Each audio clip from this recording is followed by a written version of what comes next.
এমন এক অনুভূতি যেটা আমরা চাই বা না চাই, আমাদের জীবনে এটা অবশ্যই আসবে। আমাদের মনকে বিব্রত করে তুলবে, আমাদের মনকে বিচলিত করে তুলবে। কখনো ভেবে দেখেছেন এই দুঃখ আমাদের জীবনে কেন আসে, কিভাবে আসে? যদি আপনি মন দিয়ে চিন্তা করেন তাহলে আপনি বুঝতে পারবেন যে এই দুঃখের অনুভূতি পরিস্থিতির থেকে বেশি মানসিকতার থেকে বেশি আশেপাশের লোকজনের সাথে জড়িয়ে। কারণ আশেপাশের লোকজনেরাই আপনার জন্য পরিস্থিতি তৈরি করেন, যা ভালোও হতে পারে আবার খারাপও। আপনার আশেপাশের লোকজনেরাই আপনার মানসিকতাকে প্রভাবিত করে, হয় তাকে ভালো করে অথবা খারাপ করে। আমাদের জীবনের অর্ধেক দুঃখ এই কারণে যে আমরা তাদের উপরে আশা রাখি যাদের উপরে কোনো আশা রাখা উচিত নয়, আর অর্ধেক দুঃখ এই কারণে যে আমরা তাদের উপরে সন্দেহ করি যাদের উপর সেটা করা উচিত নয়। তাৎপর্য এটাই যে মানুষকে চেনার চেষ্টা করতে থাকুন। যেদিন আপনি এটা বুঝে যাবেন যে কে সুজন আর কে দুর্জন, সেই দিন এই দুঃখ আপনার জীবন থেকে দূরে কোথাও চলে যাবে। রাধা রাধা। কিছুদিন আগে আমরা কথা বলেছিলাম যে আমাদেরকে নিজেদের বিবেকের সাহায্যে সুজন আর দুর্জনকে চিনতে শিখতে হবে। কিন্তু কিভাবে চিনব? কি গুণ থাকে তাদের? সুজন কি সে যে আস্তিক হয়, যে ঈশ্বরকে বিশ্বাস করেন, যে তাকে ভয় পান? নাকি দুর্জন সে যে ঈশ্বরকে বিশ্বাস করেন না, তাকে ভয় পান না, শুধুমাত্র নিজের কাজ করে যান? আপনাকে বলে দিই, এই সুজন না তো আস্তিক হয় আর না তো নাস্তিক, তারা বাস্তবিক হয়। তাহলে আসুন আর বাস্তবিকতাকে চিনুন আর জীবনে শুধুমাত্র আনন্দ লাভ করুন। আর আমার সাথে ভালোবেসে বলুন রাধা রাধা। কখনো আপনি কোনো কুমোরকে দেখেছেন যারা মাটির পাত্র বানায়? প্রথমে সে ভিজে মাটি মাখে, তারপর তাকে গড়ে, তারপর তাকে চাকায় দিয়ে সঠিক আকার দেয়।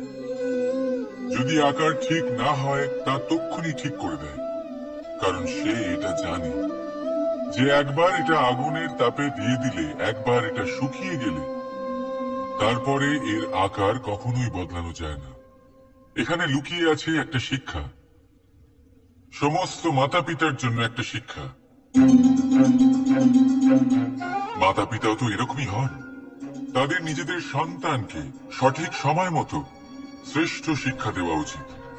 মাতা পিতা যেন কখনো তাদের বিধাতা না হতে চান, কিন্তু প্রতিটা মুহূর্তে সবসময় চেষ্টা করুন তাদের সঠিক পথ দেখানো, কখনো কোমলতা দিয়ে, কখনো ভালোবাসা দিয়ে, আর কখনো কঠোর হয়ে।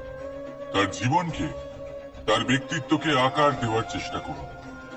কারণ যেমন মাটি একবার শুকিয়ে গেলে তারপর সেই পাত্রের আকার বদলানো যায় না, ঠিক সেইভাবেই আয়ুর বৃদ্ধির সাথে সন্তানের শিক্ষা কখনোই বদলানো যায় না। তা মনে রাখবেন। রাধা রাধা। নদী হোক বা সাগর হোক, নৌকা আমাদের এটা পার করতে সাহায্য করে। এই নৌকা কখনো কখনো ডুবেও যায়। এবারে এখানেই লুকিয়ে রয়েছে একটা শিক্ষা। অটল জলে এই নৌকা থাকে, তবুও ডুবে যায় না। এটা তখন ডুবে যায় যখন সেই জল নৌকায় প্রবেশ করতে থাকে। যখন জলের স্তর আস্তে আস্তে নৌকায় বেড়ে যায়, তখন নৌকা ডুবে যায়। এবার এটা আমাদের সাথেও হয়। বাইরের সমস্ত সমস্যা, সমস্ত বিপদ, সমস্ত সংকট, সমস্ত দুঃখ, এই সব আমাদের ততক্ষণ ভাঙতে পারে না যতক্ষণ না আমরা এদের আমাদের অন্তরে প্রবেশ করতে দিই। একবার এরা প্রবেশ করে গেলে আমরা ভেঙে গড়িয়ে যাব, ডুবে যাব। এই মনে আগেই প্রেম আর বিশ্বাস ভরে ফেলুন। জীবনে যত বড় বিপদই আসুক না কেন, আপনাকে কখনো ভাঙতে পারবে না। রাধা রাধা। হাতের কত রকম রূপ হয়। কিছু স্নেহের সাথে আপনাকে স্পর্শ করে, তো কিছু প্রহার হিসেবে বর্ষিত হয়। কিছু বন্ধুত্বের নামে আপনার দিকে অগ্রসর হয়, তো কিছু শত্রুতার দিকে আপনাকে টেনে নিয়ে যায়। কিন্তু কখনো ভেবে দেখেছেন যে কোন হাত বেশি মূল্যবান। যখন আপনি সফল, যখন আপনি ভালো কাজ করেন, তখন কিছু হাত আপনার জন্য করতালি দেয়, আর কিছু হাত এমন হয় যা আপনার কাঁধ স্পর্শ করে যখন আপনি জীবনে সব থেকে অসফল হন, যখন আপনি ভেঙে পড়েন। তাই করতালি দেওয়া সেই হাত, আপনার প্রশংসা করা সেই হাত, তার থেকে অনেক বেশি দামি সেই হাত যা আপনাকে তখন আশ্বস্ত করে যখন আপনি এমন সময় কাটাচ্ছেন যা আমরা কেউ কাটাতে চাই না। সেটা আপনার সম্বল হয়ে ওঠে, আর এই সম্বলই আপনাকে জীবন অতিবাহিত করার শক্তি প্রদান করে। তাই একে অপরের সম্বল হয়ে থাকবেন, জীবনে সব সময় ভালো থাকবেন। রাধা রাধা। মানুষ, প্রত্যেক মানুষ কাউকে ভালোবাসে, কাউকে ঘৃণা করে, কাউকে সম্মান করে, আবার কাউকে তিরস্কারও করে। মানুষ সবকিছু হতে পারে, সুস্থও হতে পারে, রোগীও হতে পারে, ধনীও হতে পারে, নির্ধনও হতে পারে, বন্ধুও হতে পারে, আবার শত্রুও হতে পারে। যদি কিছু না হতে পারে তা হলো অস্পৃশ্য, অচ্ছুত, ভগবানের কাছে সব থেকে বড় পাপ। এই যে মানব শরীর, তা ঈশ্বর প্রদত্ত, তা তার মন্দির। প্রত্যেক শরীরে ব্রহ্মদেব বাস করেন, তাই শরীরের অপমান করা, সেটা ছোঁয়া থেকে দূরে থাকা, এটা কখনো করবেন না। এই জীবনে ছুত অছুত কখনো বিচার করবেন না। পরমেশ্বর যা দিয়েছেন তার সম্মান করতে শিখুন। আর আসুন আমার সাথে ভালোবেসে বলুন, রাধা রাধা। উপহার, উপহার কারোর জন্য বস্তু হতে পারে, তো কারোর জন্য অনুভূতি। কিন্তু এই উপহার সকলের ভালো লাগে। এবার যদি জিজ্ঞেস করা হয় যে উপহার কিরকম হওয়া উচিত, তাহলে কেউ বলবে যে উপহার এমন হওয়া উচিত যার সাথে আমরা সোনা রূপোর তুলনা করতে পারি। কেউ বলবে এমন উপহার হওয়া উচিত যা পেলে কারোর মন খুশি হয়ে ওঠে, সে আনন্দ উপভোগ করে। ব্যক্তি উপহার যা দিচ্ছে তা নির্ভর করছে তার আর্থিক অবস্থার উপরে। কিন্তু উপহার যাই হোক না কেন, তাতে একটা অনুভূতির অভাব কখনোই থাকা উচিত নয়, আর সেই অনুভূতি হলো ভালোবাসার অনুভূতি। তাই মনে রাখবেন, ভালোবাসার থেকে বড় উপহার আর কিছুই নেই।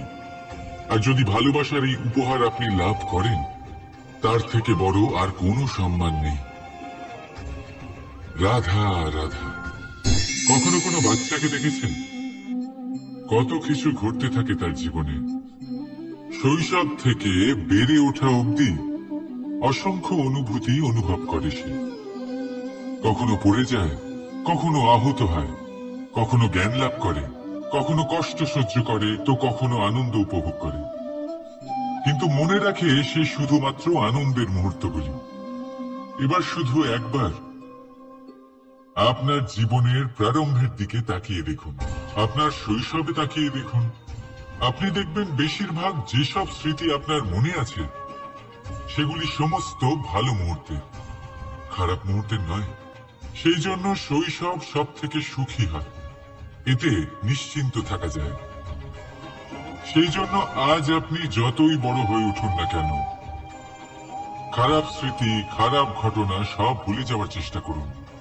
একবার খারাপ ঘটনা ভুলে যাওয়ার অনুভূতি আপনার হয়ে গেলে তখন মনে রাখবেন, যতই কঠিন পরিস্থিতির মুখোমুখি আপনাকে হতে হোক, তার মোকাবিলা করতে আপনি সক্ষম। রাধা রাধা। উৎসব, পুজো, পার্বণ আমাদের জীবনে উল্লাস ভরে দেয়। এবার দীপাবলির উৎসব এসেছে। আপনি কখনো ভেবেছেন যে এইসব উৎসব যেমন গুরু পূর্ণিমা, দোল, রাখি বন্ধন, এইসব পূর্ণিমার দিনে অনুষ্ঠিত হয়, যখন চাঁদ আকাশে পুরোপুরিভাবে দেখা যায়। কিন্তু দীপাবলির এই শুভ উৎসব অনুষ্ঠিত হয় অমাবস্যার দিবসে। অমাবস্যা যাকে আমরা অশুভ বলে মনে করি। কখনো ভেবে দেখেছেন কেন শ্রীরাম অমাবস্যার এই দিন বেঁচেছিলেন অযোধ্যায় ফেরার জন্য? একদিন পরে বা একদিন আগেও তো আসতে পারতেন উনি, কারণ উনি এই সংসারকে একটা বার্তা পৌঁছে দিতে চেয়েছিলেন যে মুহূর্ত নয়, কর্মই আসল। যদি আপনার কর্ম বড় হয়, শুভ হয়, তাহলে অমাবস্যার এই রাতকেও প্রদীপের সাহায্যে আলোকিত করা যেতে পারে। তাই সময় বিচার করা না করা আপনার সিদ্ধান্ত মাত্র, কিন্তু নিজের কর্মের বিচার করা আমার উপদেশ। রাধা রাধা। আসুন এই ছোট্ট গাছটা দেখুন। এই গাছ আমার কাছে অত্যন্ত প্রিয়। আমি এই গাছটাকে ভীষণ ভালোবাসি। এবার ভাবুন, এই ভালোবাসায় আমি ওকে দিনে যদি 6 বার জল দিই, তাহলে কি ওর বিকাশ ঠিক করে হবে? এটা কি ওর জন্য ভালো হবে? কখনোই নয়। এর শিকড় পচে যাবে, এর শিকড়ের জল গ্রহণ করার ক্ষমতা শেষ হয়ে যাবে। তাহলে কি করা দরকার? দরকার হলো একে সঠিক মাত্রায় জল দেওয়া। দরকার হলো সঠিক সময় অন্তর তাকে জল দেওয়া। দরকার হলো একে সূর্যের তাপও সহ্য করতে হবে। দরকার হলো প্রতিটা কাজ যেন পরিমাণ মতো হয়। এবারে এই ভুল বেশিরভাগ মাতা পিতাই করে ফেলেন। নিজের সন্তানকে এতটাই ভালোবেসে ফেলেন, আর তাতে সন্তানের প্রতিটা ইচ্ছে পূরণ করেন। তারা প্রত্যেকটা জিনিস তাদের দেন, প্রতিবার তাই করেন। আর এইভাবে সন্তানের বিকাশে নিজেই বাধা হয়ে ওঠেন। এরকম করবেন না। এই যাত্রা আপনার সন্তানের।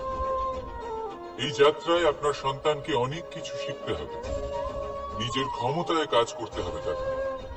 করতে দিন। একটা অত্যন্ত গুরুত্বপূর্ণ কথা বলবো আপনাদের, তা আপনারা মনে রাখবেন। প্রেম আর শত্রুতা অধিক হয় তাহলে তা ক্ষতিকর। প্রতিটা বিষয়ে সমতা বজায় রাখুন। আর আমার সাথে ভালোবেসে বলুন, রাধা রাধা। পাদুকা, খড়গ আমাদের জীবনে কতটা গুরুত্বপূর্ণ হয়। যখনই আমরা এটা পায়ে পড়ে হাঁটি, এটা আমাদের রক্ষা করে কাঁটা থেকে, ছোট পাথর থেকে। এটা আমাদের সুরক্ষিত রাখে। কিন্তু যদি এটাকেই আমরা অন্য দৃষ্টিভঙ্গি দিয়ে দেখি, তাহলে এই পাদুকার জন্যই হাঁটার সময় পেছন থেকে আমাদের পায়ে কাদা লেগে যায়। এরকম মানুষও আমাদের জীবনে থাকে, যে থাকে তো আমাদের সাথেই, কিন্তু এরাই আমাদের পিঠ পিছে কাদা ছোড়ে। এবার হাঁটার সময় যখন আপনার পায়ে কাদা লাগে আপনার পাদুকার জন্য, আপনার নজর সেদিকে থাকে না। আপনার নজর থাকে সামনের দিকে, কারণ সেটাই আপনার লক্ষ্য, সেটাই আপনার পথ, আর সেটাই আপনার করা উচিত। তাই মনে রাখবেন, আপনার পা ধরে সেই টানতে পারে যে আপনার পেছনে রয়েছে, আর আপনার নজর সেখানে নয়। সবসময় সামনে নিজের লক্ষ্যে থাকা উচিত। প্রতি মুহূর্তে নিজের লক্ষ্যের দিকে তাকিয়ে থাকুন। সবসময় জীবনের সামনে এগোতে থাকুন। আর রাধা রাধা। মানুষ এক সামাজিক প্রাণী। সমাজে ঘোরাফেরা করে, অন্য মানুষ খুঁজে বেড়ায়, সম্পর্ক তৈরি করে, সেটাকে গড়ে তোলে, সুখ দান করে, সুখ লাভ করে, নিজের দুঃখকে কম করে। কিন্তু একটা জিনিস সে বোঝে না, কোন ব্যক্তি আপন আর কোন ব্যক্তি পর। দেখুন, আপন সে নয় যে সুখের সময় আপনার সাথে থাকে। আপন সে যে দুঃখের সময়ে শুরু থেকে শেষ অবধি আপনার সঙ্গে থাকে। তাই খেয়াল রাখবেন, সুখের সময় যে আপনার সাথে থাকে তারা সেই ব্যক্তিগণ যাদের আপনি পছন্দ করেন। কিন্তু যে দুঃখের সময়, সমস্যার মধ্যে, কষ্টের ও একাকিত্বের মধ্যে আপনার সাথে থাকে, আপনাকে সব সময় সঙ্গ দেয়, তারা সেই ব্যক্তি যারা আপনাকে পছন্দ করে। এবারে কাকে আপনি আপন বানাবেন আর কাকে পর, সিদ্ধান্ত আপনার। রাধা রাধা। নাম কত সাধারণ একটা বিষয়। প্রত্যেক মানুষ যে জন্ম নেয় তাকে একটা নাম দেওয়া হয়। যা সে পেয়ে থাকে তার মাতা পিতার দ্বারা, না হলে তার গুরুর দ্বারা, বা কোনো আত্মীয়ের দ্বারা, বা কোনো কাছের মানুষের দ্বারা। এই নামের সাথে সে আস্তে আস্তে বেড়ে ওঠে। কিন্তু এটাই কি সেই নাম? এই নামই কি সবকিছু? কখনোই নয়। একটা নাম সেটা যা আপনি জন্মের সময় লাভ করেন, যে নামে আপনি কর্মের পথে অগ্রসর হন। আরো একটা নাম সেটা যা আপনি আপনার কর্মের দ্বারা অর্জন করেন, আর এই নামেই আপনাকে সবাই যুগ যুগ ধরে মনে রাখে। আপনার আসল নাম সেটা নয় যা আপনাকে জন্মের সময় দেওয়া হয়েছিল। আপনার আসল নাম সেটা যেটা আপনি আপনার কর্ম দ্বারা লাভ করেছেন, কারণ সেই লাভের পেছনে প্রচুর প্রয়াস লুকিয়ে থাকে, অনেক পরিশ্রম লুকিয়ে থাকে। কিন্তু যদি আপনি চান যে মানুষ আপনার নাম মনে রাখে, তাহলে আপনাকে কর্মের পথে অগ্রসর হতেই হবে। শুভ কর্ম করতে হবে, অনর্গল চেষ্টা করে যেতে হবে, মহান কাজ করতে হবে। আর বিশ্বাস করুন, আপনি একটা মহান নামের ফল অবশ্যই লাভ করবেন। রাধা রাধা। চিন্তা। সবাই বলে চিন্তা করা উচিত নয়, কিন্তু চিন্তা সবাই করে। যিনি বৃদ্ধ ব্যক্তি হন, তিনি নিজের অতীতের সাথে বর্তমানের তুলনা করে চিন্তিত থাকেন। একজন যুবক ব্যক্তি ভবিষ্যতের বিষয় চিন্তা করে, নিজের লক্ষ্য কিভাবে পূরণ করা যায় সেই চিন্তায় মগ্ন থাকে। শুধু একজন বালকের না তো তার ভবিষ্যতের চিন্তা থাকে, আর না অতীতের দুঃখ থাকে। আর এরকম কেন? কারণ সে শুধুমাত্র বর্তমান নিয়ে ভাবে, আর তাই সে সব থেকে বেশি সুখী। তাই মনে রাখবেন, যদি আপনি আপনার বর্তমানের বিষয়ে ভাবেন, তাতে বাঁচেন, সেটাকে ঠিক রাখেন এবং সেটাকে আরো ভালো করে তোলেন, তাহলে আপনার অতীত আর আপনার ভবিষ্যৎ আপনা থেকেই ঠিক হয়ে যাবে। আসুন আমার সাথে ভালোবেসে বলুন, রাধা রাধা। মানুষের কত রকম অনুভূতি হয়, কিন্তু সে সেটাই করে যেটা সে আজ অব্দি করে এসেছে, আর এটাই তার সব থেকে বড় ভুল। আপনাকে যদি উদাহরণ দিই, তাহলে একটা গোয়ালা যে ছোটবেলা থেকে একটাই কাজ করেছে, গরুকে চড়িয়েছে, দুধ বের করেছে, সে সারা জীবন সেটাই পাবে, শুধু দুধ।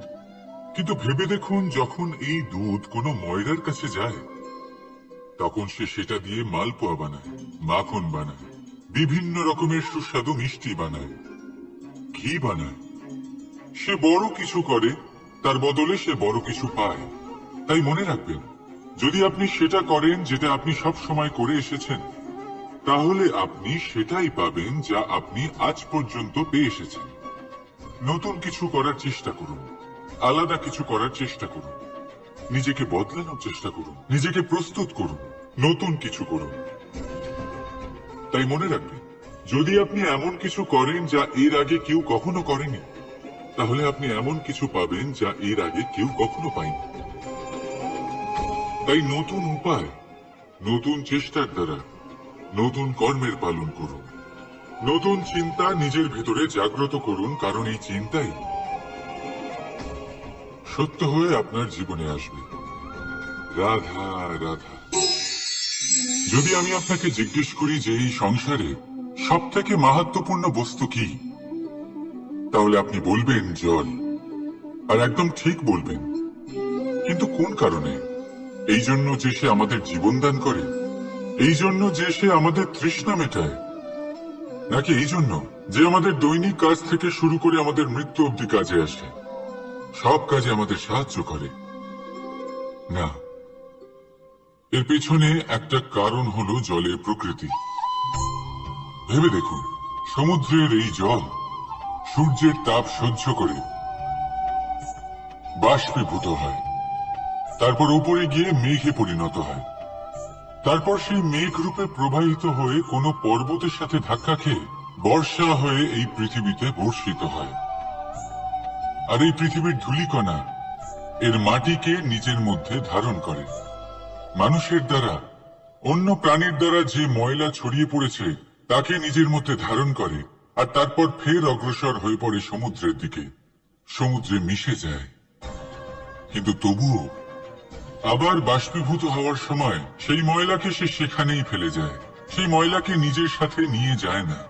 ব্যাস, এটাই জলের প্রকৃতি, যা তাকে মহান করে তোলে।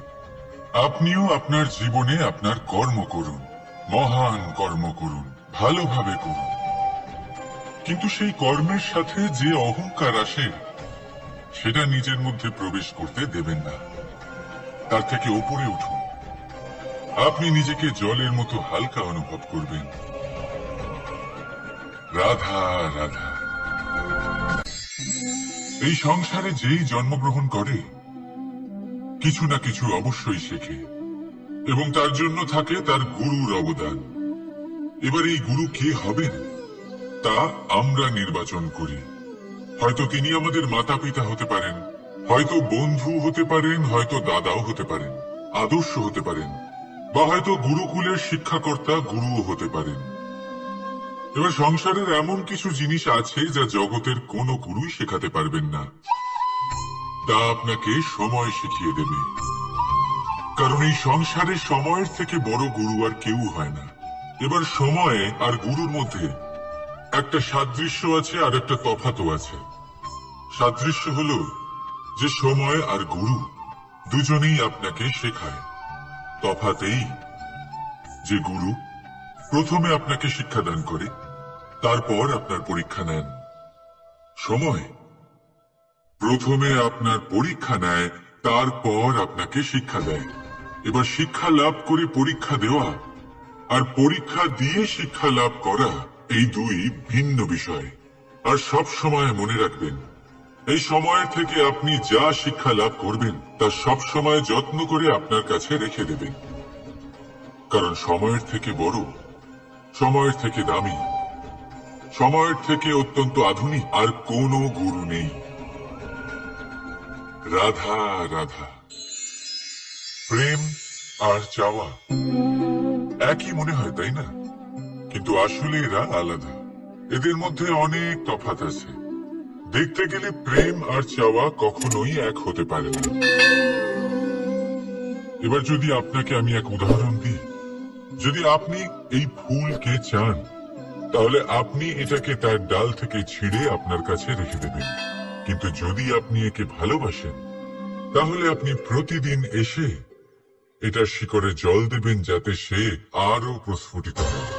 শুধু এটাই তফাৎ চাওয়া আর প্রেমের মধ্যে। চাওয়া স্বার্থ হয়ে ওঠে, যেখানে প্রেম প্রেম পরমার্থ হয়ে ওঠে। তাই কাউকে না চেয়ে ভালোবাসুন, জীবন ধন্য হয়ে উঠবে। রাধা রাধা। এই বস্ত্র দেখছেন আপনি? এর কারুকার্য, এর রং, এর সৌন্দর্য কতটা মনোরম, কত স্বচ্ছ, কত নিপুণ এই কারুকার্য। এবার এটাকে আমরা একটু ভেতর থেকে দেখি।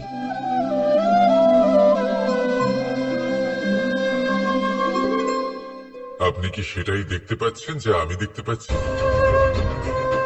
এটাই হয় আমাদের ব্যক্তিত্বের সাথেও, এটাই হয়। এই সমস্ত ঝামেলাগুলি মিটিয়ে নেওয়ার জন্য আমাদের সেই ঝামেলার মুখোমুখি হতেই হয়।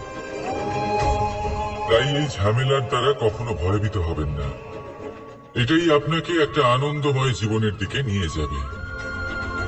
রাধা রাধা।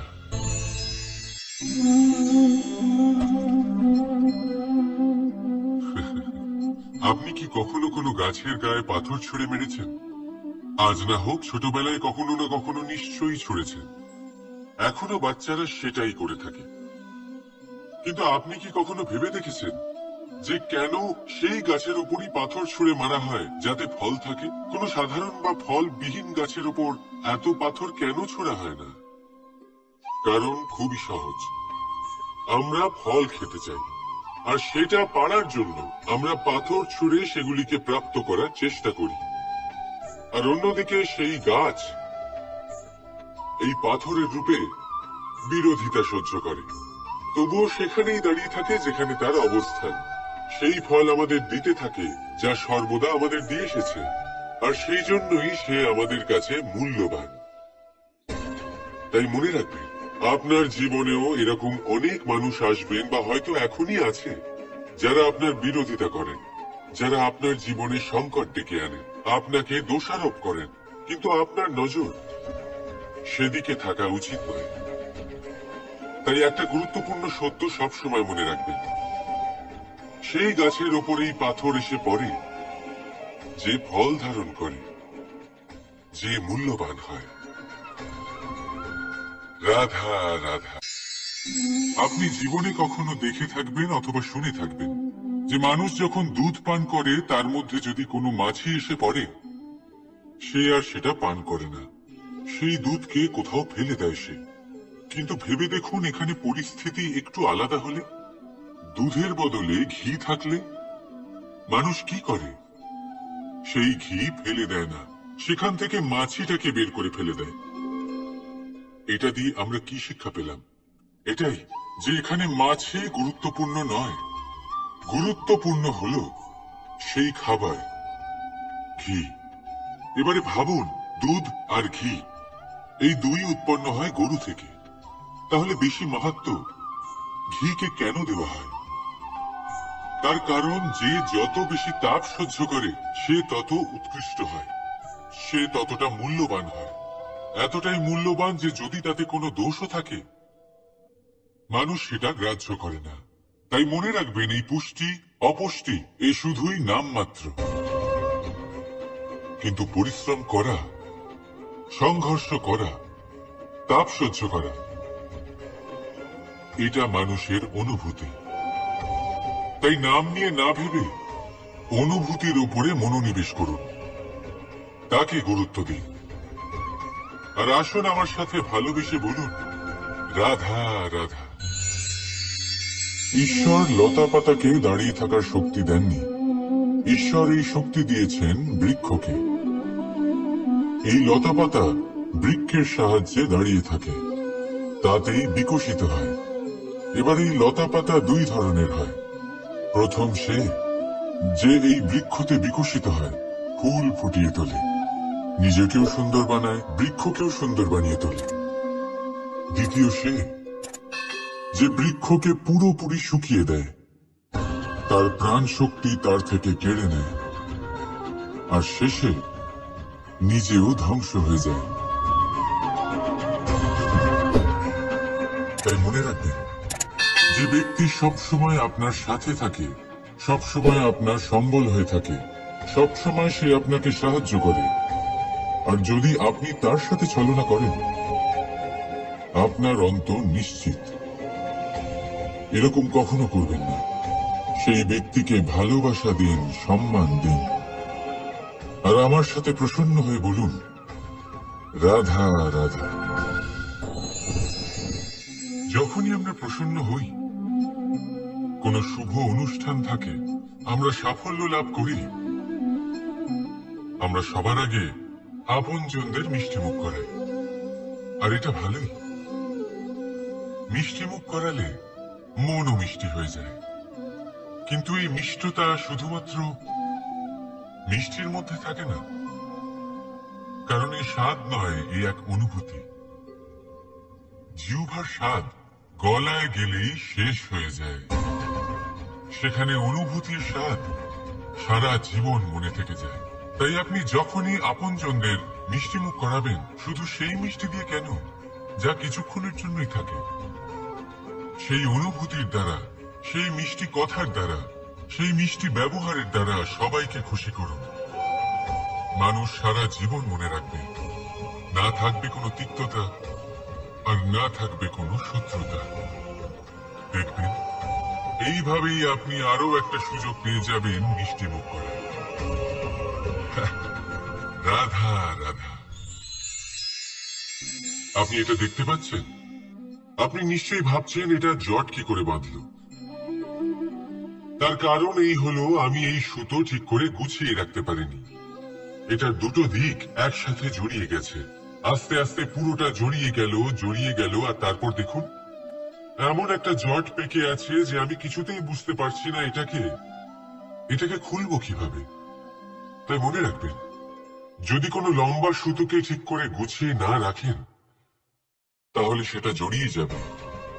এইভাবেই আমাদের জীবনে আমাদের জিহ্বা, আমাদের কথা, যদি এই জিহ্বা আপনারা সামলে না রাখতে পারেন তাহলে শুধুমাত্র কষ্ট পাবেন। তাই নিজের শব্দ এর উপরে নিয়ন্ত্রণ রাখুন, সর্বদাই ভালো হবে। আর আসুন আমার সাথে ভালোবেসে বলুন, রাধা রাধা। সমুদ্র মন্থন, আমরা সবাই জানি এ কিভাবে হয়েছিল। এই মন্থন থেকে কি কি পাওয়া গেছিল? অসংখ্য রত্ন পাওয়া গেছিল, বিষ পাওয়া গেছিল, অমৃত পাওয়া গেছিল। ঠিক সেইভাবেই আমাদের ভেতরেও একটা বিশাল সমুদ্র রয়েছে, যাকে আমরা নাম দিয়েছি মন। যদি এই মনের মন্থন করা হয় তাহলে এই মন থেকে বিষও বেরোতে পারে আর অমৃতও বেরোতে পারে। তাই মনে রাখবেন, আপনার যে এই জিহ্বা রয়েছে তা বিষও নির্গত করতে পারে, আবার অমৃত। খারাপ কিছুও করতে পারে, যদিও আপনার মনস্কামনা খারাপ নাও হয়। তাই সবসময় যখন আপনার মুখ থেকে শব্দ উচ্চারণ করবেন, এই মনের মন্থন করে তা করুন। আর আমার সাথে ভালোবেসে বলুন, রাধা রাধা। এই ডাল দেখুন, এই সুন্দর পুষ্প দেখুন। এই ডালের সৌন্দর্য হলো এই পুষ্প, আর এই পুষ্পের মেরুদণ্ড হলো এই ডাল। এবার কল্পনা করুন, যদি এই ডাল থেকে এই পুষ্পকে ছিঁড়ে নেওয়া হয়, তাহলে আপনি যাই করুন না কেন পুনরায় জোড়া লাগাতে পারবেন না। এবার যদি এটা আমাদের জীবনে হয়, আমাদের মানুষের, আমরা যদি কিছু পাই তাহলে সেটা সুরক্ষিত রাখি, আর যদি সেটা হারিয়ে ফেলি তাহলে দুঃখে জর্জরিত হই। এবার ফিরে আসি প্রকৃতির কথায়। দেখা যাক প্রকৃতি আমাদের কি শেখায়। এবার যদি এই পুষ্প এই ডালটা থেকে ছিঁড়ে যায়, আর যদি এই ডাল সবল থাকে, তাহলে কিছুদিন পরেই এই ডালে আবার নতুন ফুল ফুটবে। এবার এটা আমাদের জীবনেও ঘটবে, নিশ্চয়ই ঘটবে। সেটাই প্রকৃতি। সেই জন্য জীবনে আপনি যা হারিয়েছেন সেটার বিষয় না ভেবে, যা ফেলে এসেছেন তার বিষয় না চিন্তা করে, ভবিষ্যতে যা আপনি যত্ন করে রাখতে পারবেন, সাবধানে রাখতে পারবেন, সেগুলির প্রতি একাগ্র হন। বিশ্বাস করুন, এই মনরূপী ডালের ওপর সুখের ফুল সবসময় ফুটবে। রাধা রাধা। বৃক্ষের বীজ একটা সর্ষের দানার থেকেও ছোট হয়, কিন্তু যখন এটা বড় হয় তখন একটা বট গাছের মতো বৃহৎ আর মহান হয়ে ওঠে। গঙ্গা নদী, এর প্রারম্ভ হয় একটা ছোট্ট আর সরু স্রোত দিয়ে, তারপর সেটা বড় ধারায় বদলে যায়, তারপর সেটা নদীতে বদলে যায়, আর তারপর মহানদীতে পরিবর্তিত হয়। আপনি কি বুঝতে পারছেন যা আমি আপনাকে বোঝানোর চেষ্টা করে চলেছি? আমি আপনাকে বোঝাতে চাইছি যে প্রারম্ভ করার জন্য মহান হওয়ার কোনো প্রয়োজন নেই, কিন্তু হ্যাঁ, মহান হওয়ার জন্য প্রারম্ভ করা অত্যন্ত প্রয়োজনীয়। তাই শুরু করুন। আপনার ক্ষুদ্র এই প্রারম্ভ আপনার জন্য বৃহৎ হয়ে উঠতে পারে। শুরু করেই দেখুন না, আপনার গন্তব্য আপনার জন্য অপেক্ষা করে আছে। রাধা রাধা। মানুষ কতটা শক্তিশালী হয়, তার কতটা সামর্থ্য রয়েছে, সে কতটা প্রতিভাশালী হয়, এটা হয়তো বলার কোনো দরকারই নেই। আজকের দিনে সবাই জানে যে মানুষ কি না করতে পারে। মানুষ চাইলে সবকিছু করতে পারে। মানুষ যদি চায় মাছের মতো জলে সাঁতার কাটতে পারে। মানুষ যদি চায় হিমালয়ের মাথা নত করতে পারে। মানুষ যদি চায় সমুদ্র থেকে মুক্ত সংগ্রহ করতে পারে। মানুষ যদি চায় তাহলে আকাশের পাখির মতো বিচরণ করতে পারে। মানুষ চাইলে সবকিছু পেতে পারে। সে জ্ঞান, সম্পত্তি, পরিবার, সাফল্য, সবকিছু। যদি কিছু থাকে যেটা সে গ্রহণ করতে চায় না, সেটা হলো তার দোষ, তার ভুল।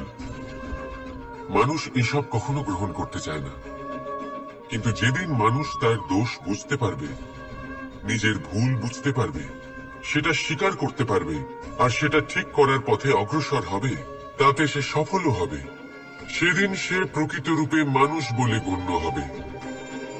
সেদিন সে মুক্তি লাভ করবে। ভুল সবাই করে, দোষ সকলের মধ্যে থাকে। সেটা গ্রহণ করুন, তা সংশোধন করার চেষ্টা করুন, জীবনে এগিয়ে যেতে পারবেন। আর আমার সাথে ভালোবেসে বলুন, রাধা রাধা।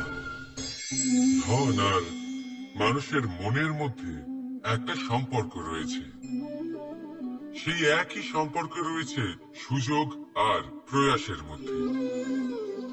মানুষ বলে, যদি আমি একটু ধন লাভ করি তাহলে আমি কিছু করতে পারি। ধন বলে, যদি তুই কিছু করিস তবে তোর কাছে আমি আসব। মানুষ বলে, আমি কোনো সুযোগ পেলে তবেই তো চেষ্টা করব। আর সুযোগ বলে, তুই প্রয়াস কর তবেই তো আমি দেখা দেব। সবসময় জীবনে সেই কামনা করবেন না যা আপনি অন্য কারোর থেকে বা এই সংসারের থেকে নিয়তির সাহায্যে পেতে পারেন।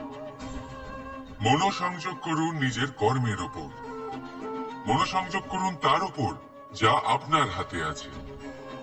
অনবরত চেষ্টা করুন, না কোনো আশা করে, না কোনো আকাঙ্ক্ষা নিয়ে। আর তারপর এই জীবনকে দেখুন, সে সফলতা হোক বা সুখ, সে ধন হোক বা হোক সুযোগ, সব নিজে থেকেই আপনার কাছে আসবে। রাধা রাধা। এটা দেখতে পাচ্ছেন? আপনি নিশ্চয়ই জানেন এটা কি। এটা বড়ই বিচিত্র এক বস্তু। এটা হলো কয়লা। আমি একে বিচিত্র এই কারণে বলছি, ভেবে দেখুন, যদি এটা গরম হয় আর আপনি এটাকে ধরে ফেলেন, এটা আপনার হাত পুড়িয়ে ফেলবে। আর যদি এটা ঠান্ডা হয় আর আপনি এটা ধরেন, তাহলে এটা আপনার হাতে কালি লাগিয়ে দেবে। অর্থাৎ যে কোনো পরিস্থিতিতেই, যে কোনো রূপেই থাকুক না কেন, গরম হোক অথবা ঠান্ডা, এটা কোনো না কোনো ভাবে আপনার ক্ষতি অবশ্যই করবে। এরকমই হয় খারাপ মানুষজন, বদ সঙ্গ, ঠিক কয়লার মতো। আপনি যদি কিছু নাও করেন, যাই হয়ে যাক, এরা যদি আপনার কাছে থাকে, তাহলে কোনো না কোনো ভাবে জীবনে আপনার কোনো না কোনো ক্ষতি অবশ্যই হবে। তাই নিজের জীবনে সবসময় সঙ্গতের নির্ণয় অত্যন্ত ভেবেচিন্তে করবেন। রাধা রাধা।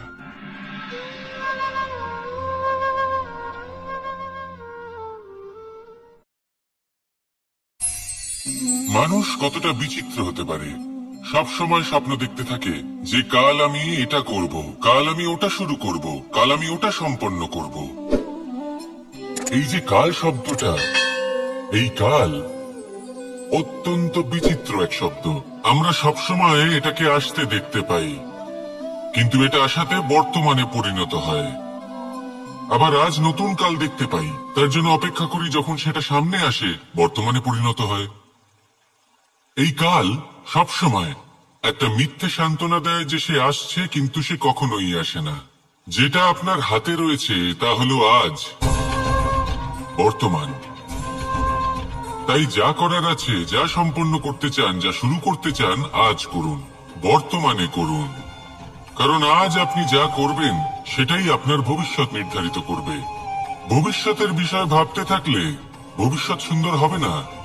আজ কর্ম করতে হবে। তাই আজ বর্তমানে জীবনযাপন করুন, কর্ম করুন, আর আমার সাথে ভালোবেসে বলুন, রাধা রাধা। পঞ্চম তত্ত্ব, আকাশ, নব, বিয়ম। আসলে কোন ভ্রম নাকি সত্য? ভ্রম তো হতে পারে না, কারণ ভ্রমের মধ্যে কেউ বাঁচতেই পারে না। আর যদি সত্য হয় তাহলে এতটাই বিশাল যে আমাদের চোখের থেকে, আমাদের ইন্দ্রিয়ের থেকে, আমাদের মস্তিষ্কের থেকে, আমাদের চিন্তা ভাবনার থেকেও অনেক ঊর্ধ্বে। যাকে আমরা বুঝতেই পারি না। এটা যতটাই বিশাল আকার ঠিক ততটাই সরল। এই আকাশ যতই অন্ধকারাচ্ছন্ন ততটাই আলোর প্রকাশ প্রদান করে থাকে। দেখতে গেলে এ হলো জীবনের সঞ্চালক, কিন্তু যদি ক্রুদ্ধ হয়ে যায় তাহলে প্রাণ কেড়ে নিতেও দ্বিধা বোধ করে না। এই আকাশ শুধুমাত্র পৃথিবী লোক নয়, বরং এই সমগ্র ব্রহ্মাণ্ডকে, এই সমগ্র সৃষ্টিকে, এর প্রত্যেকটা তারাকে, প্রত্যেকটা গ্রহকে একটা বিশেষ স্থান প্রদান করে। এর নিজের কোনোই অস্তিত্ব নেই, কিন্তু সকলকে অস্তিত্ব প্রদান করে। এটাই হলো এই আকাশের মাহাত্ম্য। এই আকাশই হলো মাহাত্ম্যের প্রতিরূপ, যা আমাদের ভাবনা দ্বারা উৎপন্ন হয়। আপনিও আকাশের মতো এই বোধকে আপন করে নিন। আপনার জীবনও আকাশের মতন মহান এবং বিশাল হয়ে উঠবে। আর তখনই মন সুপ্রসন্ন হয়ে বলবে, রাধা রাধা। আপনার থেকে বড়, আপনার থেকে মহান হলেন সেই গুরু। এটা কি আবশ্যক যে সেই গুরু কোনো ব্যক্তিই হবেন? কখনোই নয়। গুরু হলেন একটা তত্ত্ব, গুরু হলেন একটা শক্তি। গুরু একজন ব্যক্তি হলে শুধুই একজনই হতেন, কিন্তু তা নয়। গুরু হলেন একটা অনুভূতি, গুরু হলেন শ্রদ্ধা। গুরু তিনি যিনি আপনার ব্যক্তিত্বের পরিচালক হন। গুরু তিনি যিনি আপনার ব্যক্তিত্বের নির্মাতা হন। আপনি কখন, কোথায়, কোন স্থানে, কি রূপে গুরু লাভ করবেন আর কি শিক্ষা লাভ করবেন তা নির্ভর করছে আপনার মানসিকতার উপর, যে আপনি সকলকে কিভাবে আপন করে নিতে পারেন। যদি আপনি গুরুকে আপন করতে চান, জ্ঞানকে আপন করতে চান, তাহলে আপনার মধ্যে শ্রদ্ধা জাগ্রত করতে হবে, সামর্থ্য জাগ্রত করতে হবে। আপনি গুরু এবং জ্ঞানকে আপন করে নিতে পারলে তা এমনি আপনাকে মহান করে তুলবে। তাহলে আসুন আর আমার সাথে ভালোবেসে বলুন, রাধা রাধা। এই সংসারে এমন কিছু মানুষ আছেন যাদেরকে আপনার ভালো লাগে, তারা আপনার প্রিয়। আমরা চাই ওনারা আমাদের কাছে থাকুন, আমরা ওনাদের কাছে থাকি। এবার সেই ক্ষেত্রে আমরা তাদের ভালো ভালো উপহার দেওয়ার চেষ্টা করি, কারণ ওনারা হলেন আমাদের প্রিয়। আর তার বদলে আমরা আশা করে থাকি যে ওনারা আমাদের একটু সম্মান করবেন। এবার এই মানুষজন যারা আমাদের প্রিয়, এদের আমরা একটা উপহার দিই। সোনা দিয়ে থাকি, আভূষণ দিয়ে থাকি, হিরে মুক্ত দিয়ে থাকি। কিন্তু যদি ভেবে দেখি, এই সবকিছুরই একটা মূল্য আছে। ভেবে দেখুন, আপনি কি তাদের এমন কোনো উপহার দিতে পারেন যা কিনা অমূল্য? তা এরকম উপহার কি হতে পারে? ঠিক বলেছেন আপনি, প্রেম। এই প্রেমই হলো অমূল্য, কারণ মন থেকে এর উৎপত্তি হয়। না চেয়ে পাওয়া যায় আর না ছিনিয়ে নেওয়া যায় এই ভালোবাসা। ঠিক এইরকমই হয় এই সম্মান। যদি সম্মান করো তাহলে মন থেকে এবং ভালোবেসে করো, ভয় পেয়ে নয়। মনে রাখবেন, যে মাথা ভয়ের দ্বারা নত হয়, বিরোধিতাও প্রথমে সেই করে থাকে। যে মাথা ভালোবেসে নত হয়, তা আপনার জন্য বলিদানও দিতে পারে। এই সংসারের সব থেকে বড় উপহার, সব থেকে বড় বরদান এই প্রেম এবং সম্মান। তাকে সম্মান করুন আর আমার সাথে ভালোবেসে বলুন, রাধা রাধা। কখনো কোনো চাতককে দেখেছেন? একটা চাতক বর্ষার জন্য অপেক্ষা করে। সেই বর্ষার জলে নিজের তৃষ্ণা নিবারণ করে, নয়তো সারা বছর তৃষ্ণার্ত থেকে যায়। ও আকাশের দিকে তাকিয়ে থাকে আর অপেক্ষা করে যে কবে বর্ষা হবে আর কবে আমি আমার তৃষ্ণা নিবারণ করব। সেখানে অন্যদিকে একটি কাক বা একটা পায়রা, এরা কি করে? যেখানে জল পায় পান করে নেয়, যেখানে খাবার পায় খেয়ে নেয়। আত্মীয় স্বজন, বন্ধু বান্ধব যাকেই পায় তার সাথে সময় কাটায়, খাবার খায় আর চলে যায়। এবার এদের মধ্যে মিল কোথায় আর পার্থক্য কোথায়? দুজনের কাছেই ডানা রয়েছে, দুজনেই উঠতে পারে। এই আকাশ হলো ওদের, খাবারের দানা ওদের। পার্থক্য হলো তাদের অভিলাষার। পার্থক্য হলো তাদের আকাঙ্ক্ষার, পার্থক্য জীবন যাপনের ধরনের। এবার যত বেশি আকাঙ্ক্ষা থাকবে, যত দামি জীবন যাপন করার ইচ্ছে থাকবে, তত বেশি কষ্ট আপনাকে সহ্য করতে হবে। আবার অন্যদিকে জীবন যত সরল হবে, জীবন যাপন যত সরল হবে, সমস্যা ততটাই কম হবে। তাই সবসময় চেষ্টা করবেন আপনার মানসিকতা এবং আপনার জীবন যেন সরল হয়। ভালোবাসতে থাকুন। যদি কেউ আপনাকে ভালোবাসে, তাকেও আপনি ভালোবাসা ফিরিয়ে দিন। তাদের সাথে কথা বলুন, কিছু তাদের কথা শুনুন, কিছু নিজের কথা বলুন। দেখবেন সকল তাপ উত্তাপ দূর হয়ে গেছে। এটাই তো হলো জীবনের সারমর্ম। তাই প্রেমে থাকুন, ভালোবাসুন, আর ভালোবেসে আমার সাথে বলুন, রাধা রাধা। ক্ষমা একটা অত্যন্ত সুন্দর শব্দ, আমার খুব প্রিয় শব্দ। কিন্তু এই ক্ষমা কখন আর কিভাবে প্রয়োগ করতে হবে সেটা বোঝা প্রয়োজনীয়। এক, যদি আপনি কোনো অন্যায় করেন আর ক্ষমা না চান, ক্ষমা প্রার্থনা না করেন, ক্ষমা চাওয়া থেকে এড়িয়ে যান, তাহলে তাতে আপনারই ক্ষতি হবে। কিভাবে? ক্ষমা না চাইলে মনের মধ্যে অহংকার জাগ্রত হয়, আর অহংকার তো প্রকৃত অর্থে আমাদের ক্ষতিই করে। দুই, কেউ যদি অপরাধ করেন, আপনার থেকে ক্ষমা না চান, তাহলে তাকে ক্ষমা করবেন না। ক্ষমা হলো অত্যন্ত অমূল্য, আর না চাইতেই কাউকে ক্ষমা দান করা এটা উচিত নয়। তিন, যদি কেউ আপনার সাথে অনুচিত কিছু করেন, অপরাধ করেন, আর আপনার থেকে ক্ষমা চান, তাহলে তাকে ক্ষমা করে দিন। তাতে আপনার অন্তরের করুণাবোধ জাগ্রত হবে, প্রেম জাগ্রত হবে, আর তা আপনার জন্য শুভ হবে। চার, যদি আপনি নিজে কোনো অপরাধ করেন, তাহলে অবশ্যই ক্ষমা চাইবেন। তাতে আপনারই লাভ হবে। কিভাবে? সামনের ব্যক্তি আপনাকে ক্ষমা করুক বা না করুক, আপনার অন্তরের অহংকার ক্ষীণ হবে, আর এই মন আরো নির্মল হয়ে উঠবে। এই ক্ষমা অত্যন্ত অমূল্য, ভেবেচিন্তে একে ব্যবহার করুন, আর আমার সাথে ভালোবেসে বলুন, রাধা রাধা। একবার একজন গুরু তার শিষ্যদের পরীক্ষা নিচ্ছিলেন। উনি ওনার প্রত্যেক শিষ্যকে একটি করে পাখি দিয়ে বললেন, সেই পাখির বলি দিতে হবে, কিন্তু এমন এক স্থানে যেখানে কেউ তাদের দেখতে পাচ্ছে না। প্রত্যেক শিষ্য নিজের যাত্রা শুরু করলো। কেউ ঘন বনে প্রবেশ করলো, কেউ অন্ধকার গুহায় প্রবেশ করলো, কেউ দূরে কোনো পর্বতের শিখরে পৌঁছে গেল। যে মুহূর্তে দেখলো তাদের কেউ দেখতে পাচ্ছে না, তারা সেই বলি দিতে চেষ্টা করলো। যেই বলি দিতে গেল, সেই পাখি আলোর কিরণে পরিবর্তিত হলো এবং লুপ্ত হয়ে গেল। একজন শিষ্য ছিল যে আবার গুরুর কাছে ফিরে এলো। সে বলল, ক্ষমা করবেন গুরুদেব, কিন্তু আমি এমন কোন স্থান পেলাম না যেখানে কেউ আমাকে দেখতে পাচ্ছে না। অন্য কেউ না দেখতে পেলেও আমি নিজে দেখতে পাচ্ছিলাম, আমার অন্তর্মন দেখতে পাচ্ছিল। সেই শিষ্য বুঝতে পেরেছিল যে পরমাত্মার দৃষ্টি সবসময় তাকে দেখতে পাচ্ছে, আর ও কখনো অনুচিত কর্ম করতে পারবে না। আর শুধুমাত্র এই কারণে সেই শিষ্যই সেই পরীক্ষায় উত্তীর্ণ হল। আসুন আর আমার সাথে ভালোবেসে বলুন, রাধা রাধা। আমরা সবাই ফল খাই, কিন্তু আমাদের সেই ফলই প্রিয় হয় যে পরিপক্ক হয়ে ওঠে, যেটা নম্র হয়, আর যে ফল অনেক বেশি মিষ্টি আর সুস্বাদু হয়ে থাকে, যাদের রঙে বাহার দেখা যায়।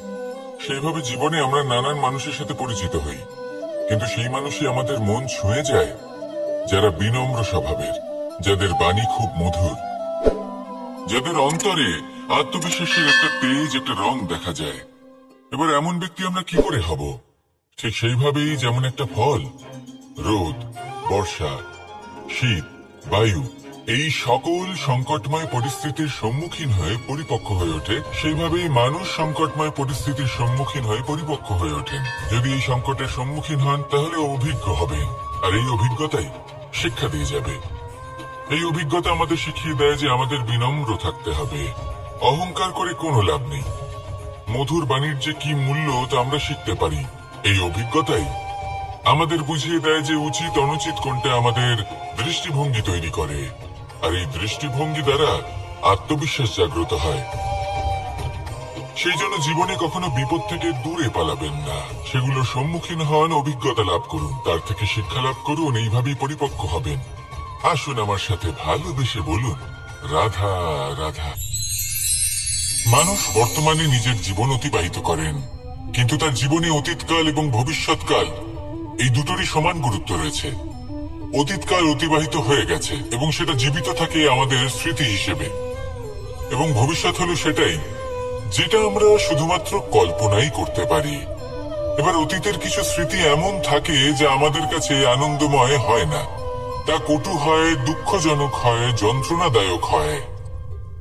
আমরা যা কিছুই করি তা বদলে ফেলতে পারবো না, কিন্তু ভবিষ্যৎকাল সেটা আমরা রচনা অবশ্যই করতে পারি, যদি আজ আমরা শ্রেষ্ঠ কর্ম করি।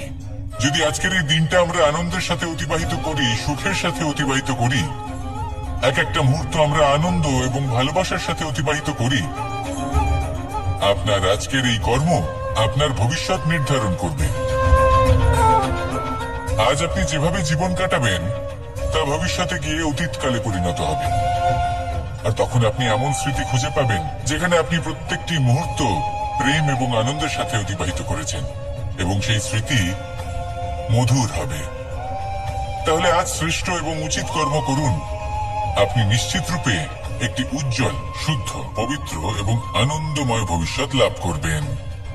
আসুন আমার সাথে ভালোবেসে বলুন, রাধা রাধা। এই সংসারে অনেক অনেক এমন জ্ঞানী আছেন যারা নিজের সমস্ত জীবন জ্ঞান অর্জন করতে অতিবাহিত করেছেন। এই সংসারে এমন কোনো বেদ নেই, কোনো পুরাণ নেই, কোনো শাস্ত্র নেই, কোনো ভাষা নেই যা ওনারা জানেন না। এমন কোনো বিষয় নেই যা নিয়ে ওনারা কোনো বক্তব্য রাখতে পারবেন না। কিন্তু আমরা এই সকল জ্ঞানীকে কি ভালোবাসতে পারি? এনাদের সকলকে সম্মান করতে পারি না। কারণটা কি? দেখুন, বেদ পড়া একটি আলাদা বিষয়, বেদনা বুঝতে পারা অন্য ব্যাপার। এবং বেদনা বোঝার জন্য, সেই জ্ঞান লাভ করার জন্য আপনাকে মন থেকে করুণা এবং প্রেমের সঠিক অর্থ বুঝতে হবে। সামনের ব্যক্তির বেদনা বুঝতে হবে, তার যন্ত্রণাকে বুঝতে হবে। তারপর যে জ্ঞান আপনি অর্জন করেছেন বেদ থেকে, পুরাণ থেকে, শাস্ত্র থেকে, তা প্রয়োগ করে তার বেদনার নিবারণ করা, সেটা বেশি গুরুত্বপূর্ণ। সেই জন্য জীবনে শুধুমাত্র শাস্ত্র এবং বেদ পড়ে জ্ঞান অর্জন করতে সময় নষ্ট করবেন না। মন থেকে প্রেমের কি অর্থ সেই বিষয়ে জ্ঞান লাভ করার চেষ্টা করুন, করুণাও বুঝতে চেষ্টা করুন। একজন শ্রেষ্ঠ ব্যক্তি হয়ে উঠুন, আর আমার সাথে ভালোবেসে বলুন, রাধা রাধা। তোমাদের যদি এই ভিডিওটা ভালো লাগে থাকে তাহলে অবশ্যই একটা লাইক করে দাও, আর এইরকম ভিডিও পেতে গেলে আমাদের সাথে থাকো।